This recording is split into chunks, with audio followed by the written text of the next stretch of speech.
Welcome back to Long Island's #1 pro wrestler broadcast, Monte the Pharaoh, seen only here out of Indie Music TV, where we've got our special guest, Mr. Mario Mancini. Mario, how are you, my friend? Good, brother. How are you? I graduated high school June 20th, 1984. The next day, I turned 18 on June 21st. And July 31st, I turned pro 40 days later. Damn. So, wow. You know, yeah, my first match was July 31st against Greg Valentine in the Poughkeepsie Civic Center. Watching me on TV on a Saturday morning, if you ran out of milk, if you got up and got a glass of milk, my match was over. So you can't, you can't get a good gauge of how good of a wrestler I was when I was on TV. But what made me feel good were the house matches. When I'd be walking to my car, and there was always a few fans that stopped and said, Mario. There you go. We have your autograph? And I go, yeah, I'd sign your autograph. And always one guy would go, man, you can wrestle. There you go. I go, yeah, isn't that amazing? Yeah, right? Yeah, right? Well, back in those days, you were a specialist. I mean, it is what it is. But I wanted to ask you, Greg the Hammer Valentine's like probably my favorite from those days. What was he like? How did he treat you? And how did the top enhancement, being an enhancement guy, how did the top players treat you as, somebody who was always putting everybody over for them? Well, let me tell you something. Such a great question. And what you asked me is one of my greatest wrestling stories. And you know what? Every time I see Hammer, he goes, first of all, I got to have a cheesecake for him. Because that's my thing. That's my hobby. I make 46 different flavors of cheesecake. Oh. Between him and Demolition, I go through, 8 pounds of cheesecake. So, okay. So Hammer sees me, goes, tell me a story. So, all right, sit back, because this is a long story. So, myself, I don't know if these names are going to ring a bell to you. Myself, AJ Petrucci, okay, Dave Barbie, and Seth Cohen, who worked as Robbie Parliament, okay, we're ripe, and we're ready to go. So Tony Altomar taught us. Tony Altomar. There we go. Tony Altomar was tag team partner with Lou Albano. They were the Sicilians. Absolutely. Right? Yep. All right. Yep. When we went to wrestling school, he talked just like Mickey. Didn't look a thing like him. He goes, before he would talk, he'd go, listen, you guys are friends, so you're sparring with each other. When you enter that ring against somebody you don't know, you're going to apply this stuff. You're looking to hurt someone. We said, we nodded our heads like bobbleheads. We said, okay. Kayfabe was alive and well, right? Mm-hmm.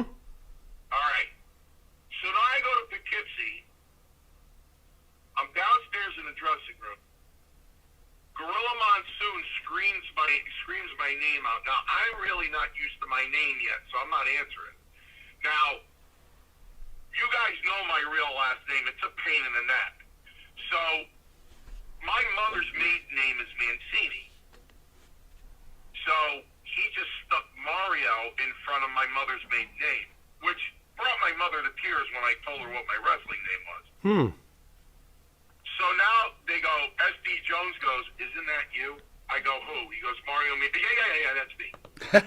So I go up to Gino, and he goes, sign this contract. I go, do I need a lawyer to look at that contract? He goes, not if you want to sign this contract. Okay. Sign it or not. Right. I said, where do I sign it? So now I go back. Tony puts his arm around me. He goes, kid, come here.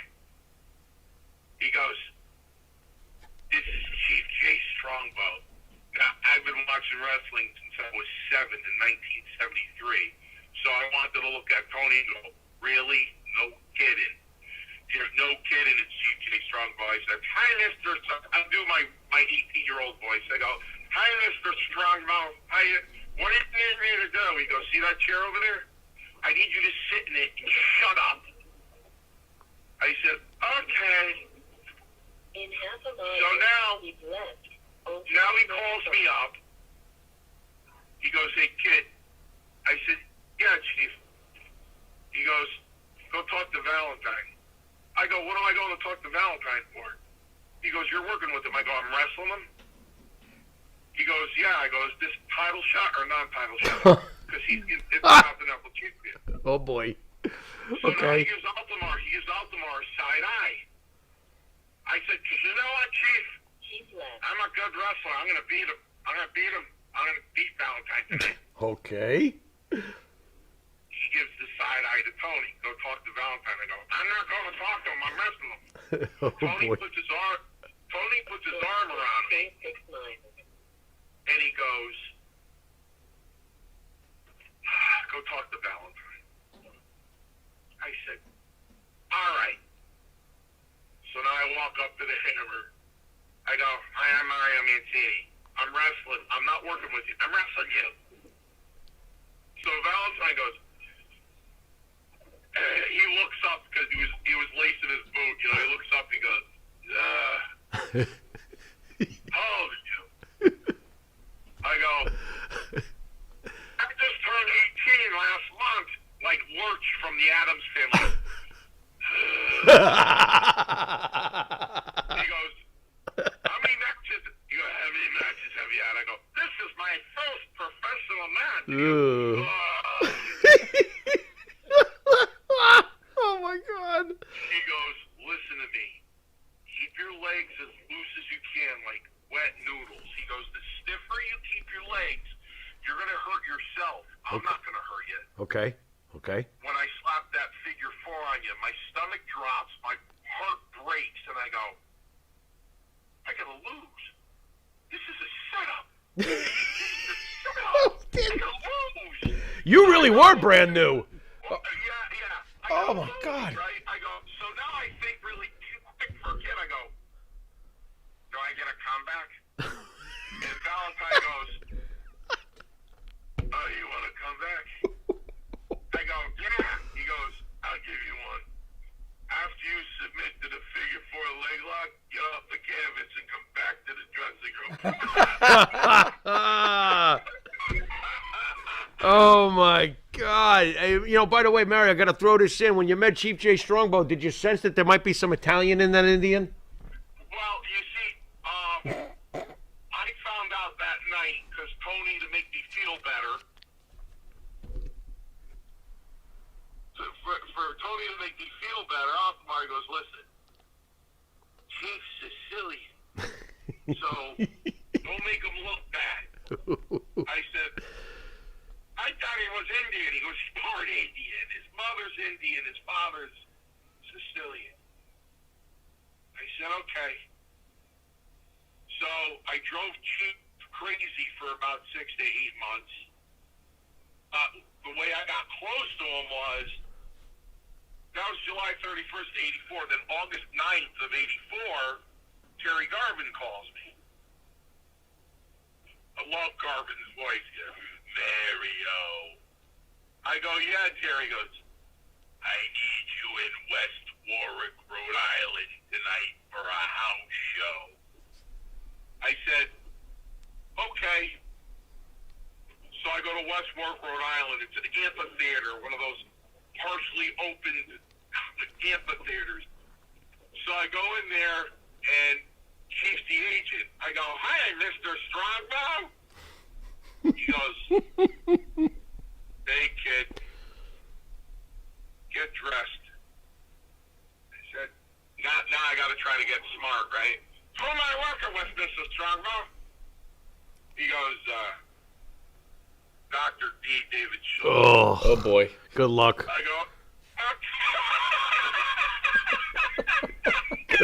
Good luck. I that match come with a first aid kit? David and I have so much love for each other too. He's awesome. We have met him. He just texted me today. He goes, "Boy, I can't wait to see you in Hamburg, PA next month." I said, "Yeah, Doc, I'll be there." So I go up to Doc. We go over the match.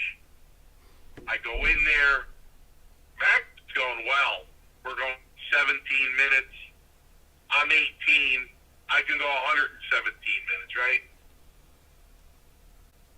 He's got me in a headlock. He's tickling my neck a little bit. I go, this guy's a nice guy, you know. Calls a couple spots. I outsmart him. Tickling your neck?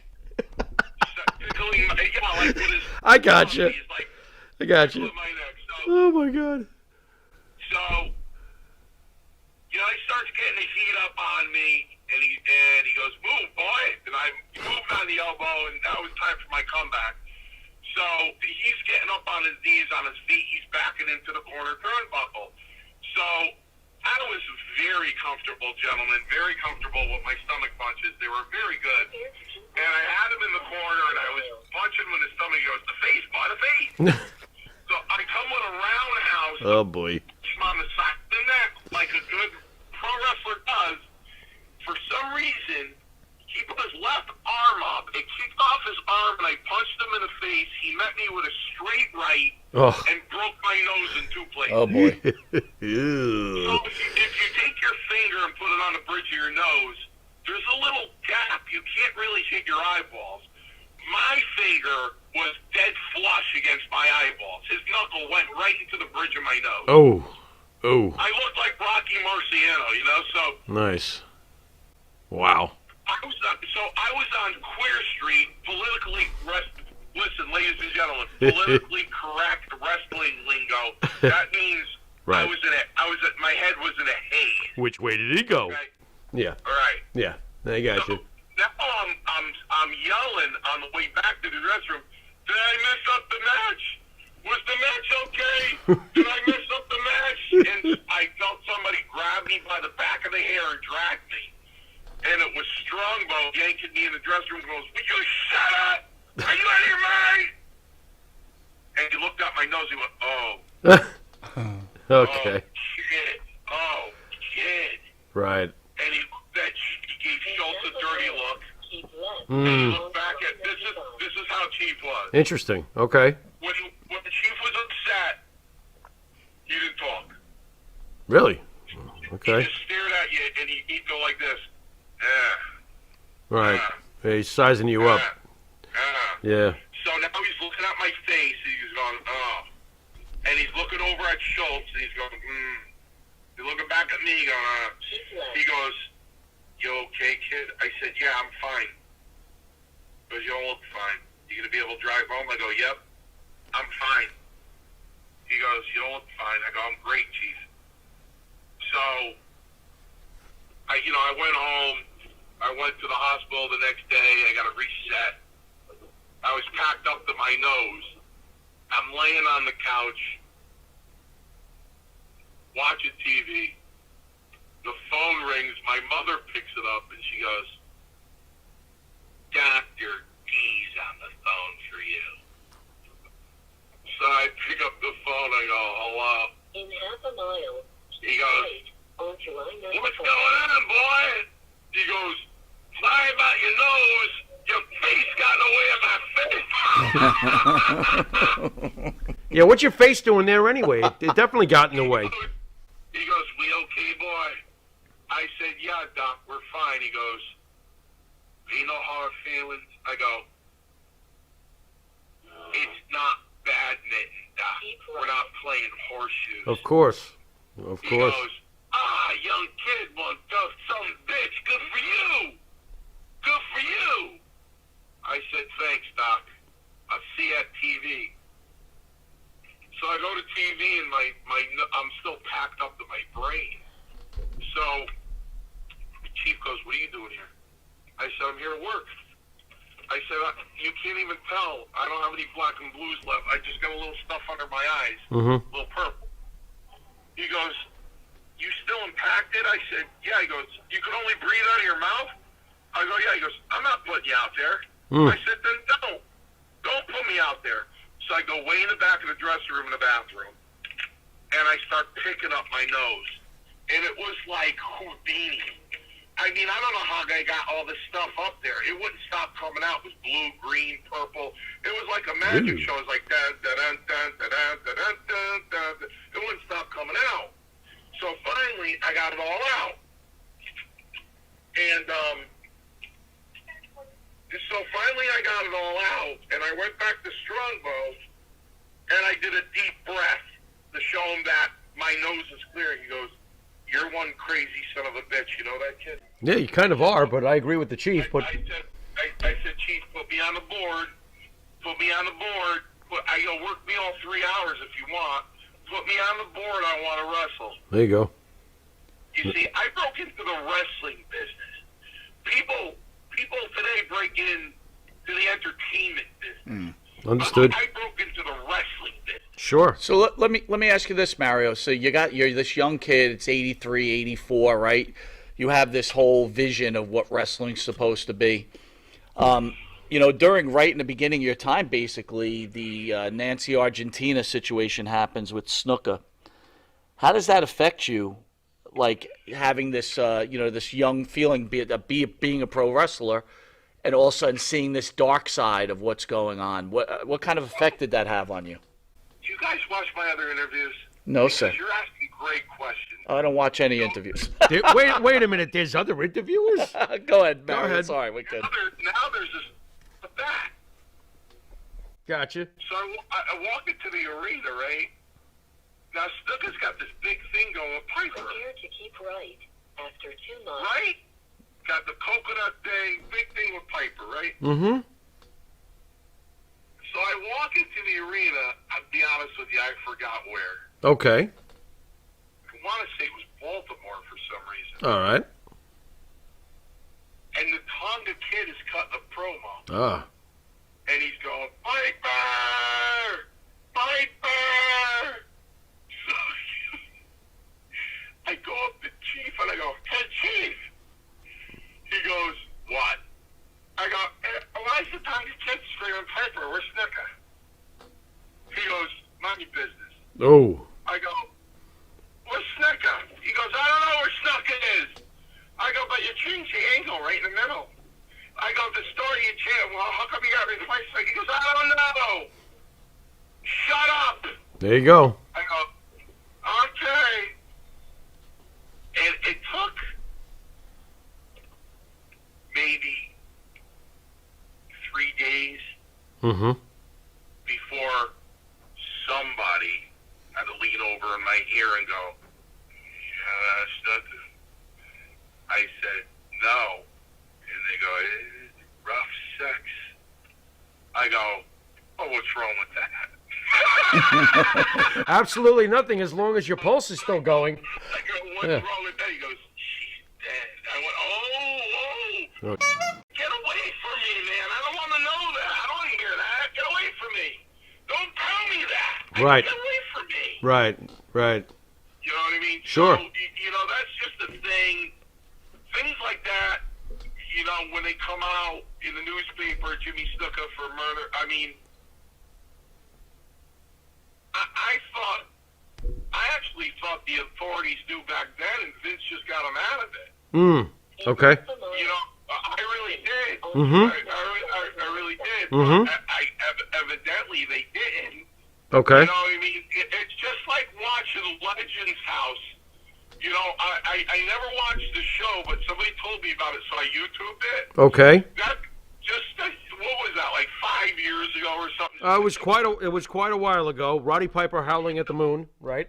Yeah. So like Pat Patterson's at the table going, "I got something to tell everybody," and I'm watching the YouTube video, and they're like, "What?" He's like, Keep right. "I'm gay." I'm like, "Yeah, that 35 years ago. Are you kidding me?" Oh boy. And everybody's like all choked up at the table. I'm like, "Are you?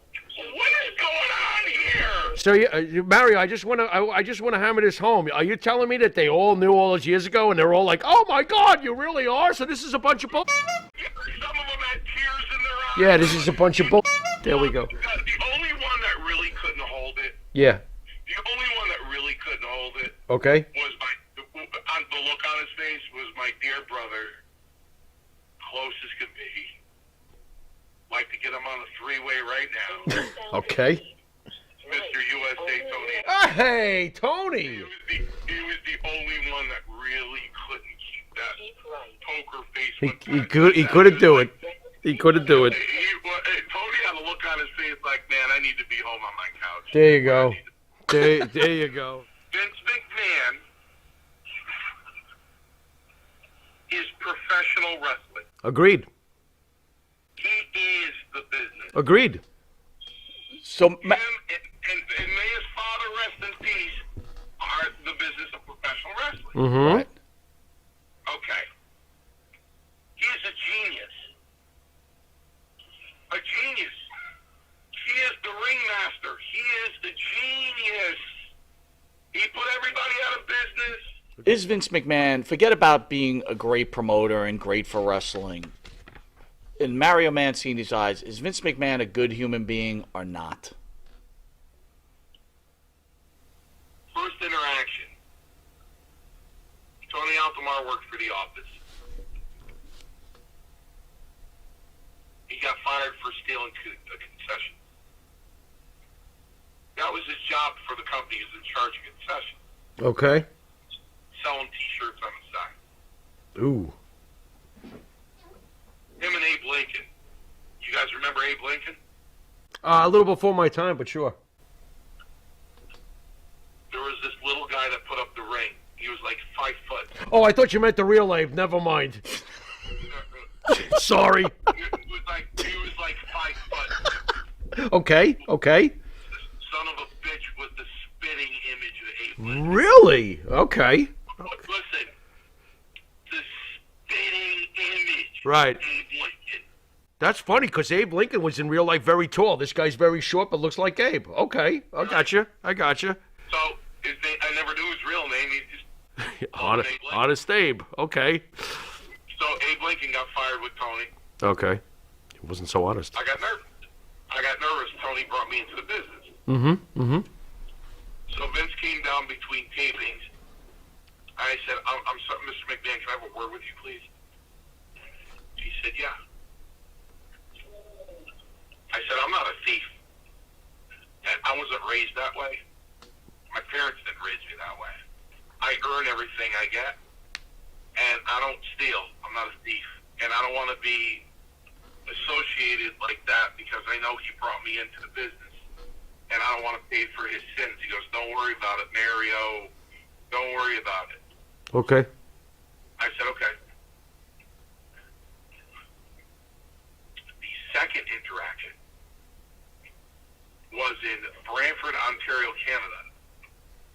When I went outside the dressing room in 86, 85 or 86, went around the corner where the steel barricades were, Mm-hmm. and I was trying to pick up a couple of ring rats. Nice. I was sitting there and they were smiling, and I had a hot one. I go, you come over to Peace Bridge with me? I go, how old are you? She's like 22. Okay. I'm like 19. Nice. But you know how I would get them? I go, I'm Roma, Paul Roma. It was so easy. Oh, jeez. Stop. Unbelievable. So easy. Unbelievable. Those ring rats, man. Unbelievable. I'm like, Roma, just give me what. What were you like? What were you like, a fluff boy or something? Yeah, I was a fluffer. Just give me your leftovers, man.